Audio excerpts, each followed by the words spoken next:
வணக்கம். உண்மை செய்திகளுக்கு உங்களை வரவேற்கிறோம். மனிதநேய ஜனநாயக கட்சியின் சார்பில் சட்டப்பேரவை தேர்தல் குறித்த ஆலோசனை கூட்டம் நெல்லையில் நடந்தது. நெல்லை வண்ணார்பேட்டையில் நடந்த இக்கூட்டத்திற்கு அக்கட்சியின் பொதுச் செயலாளர் முகமது நாசர் தலைமை வகித்தார்.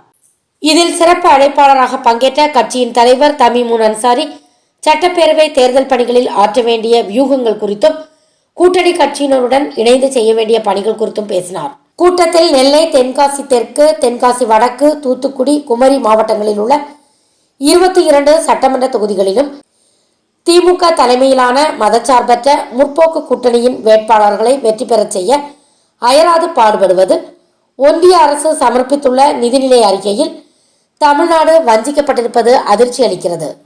அரசியல் பாரபட்சம் காரணமாக ஏற்கனவே தமிழ்நாட்டுக்கு வரவேண்டிய நிதியை முடக்கி வைத்திருக்கக்கூடிய ஒன்றிய அரசு புதிய திட்டங்களை அறிவிப்பதிலும் தமிழ்நாட்டை வஞ்சிப்பதை வன்மையாக கண்டிப்பது. இது தொடர்பாக வரும் 12ஆம் தேதி திமுக தலைமையிலான மதசார்பற்ற முற்போக்கு கூட்டணி கட்சிகள் சார்பில் ஒன்றிய அரசை கண்டித்து நடைபெறும் ஆர்ப்பாட்டத்திற்கு முழுமையான ஆதரவு அளிப்பது உள்ளிட்ட பல்வேறு தீர்மானங்கள் நிறைவேற்றப்பட்டன. நிகழ்வில் கட்சியின் தலைமை ஒருங்கிணைப்பாளர் ரிபாயி, மாநில செயலாளர் இப்ராஹிம், தஞ்சை அகமது கபீர், மாநில துணை செயலாளர்கள் நெல்லை பிலால், ஆத்தூர் ரஹ்மான், தென்காசி யாக்கூப் பங்கேற்றனர். நெல்லை மாவட்ட செயலாளர் பாலை பாரூக் நன்றி கூறினார்.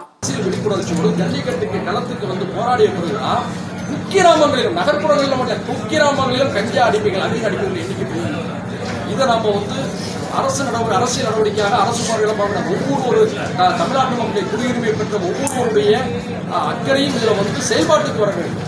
நம்முடைய பிள்ளைகளை பாதுகாக்க வேண்டிய கடமை நமக்கு இருக்கு. அதனாலதான் சொல்றேன், இந்த போதை மருந்து தடுப்பு விஷயத்துல ஒருங்கிணைந்து செயல்படும்.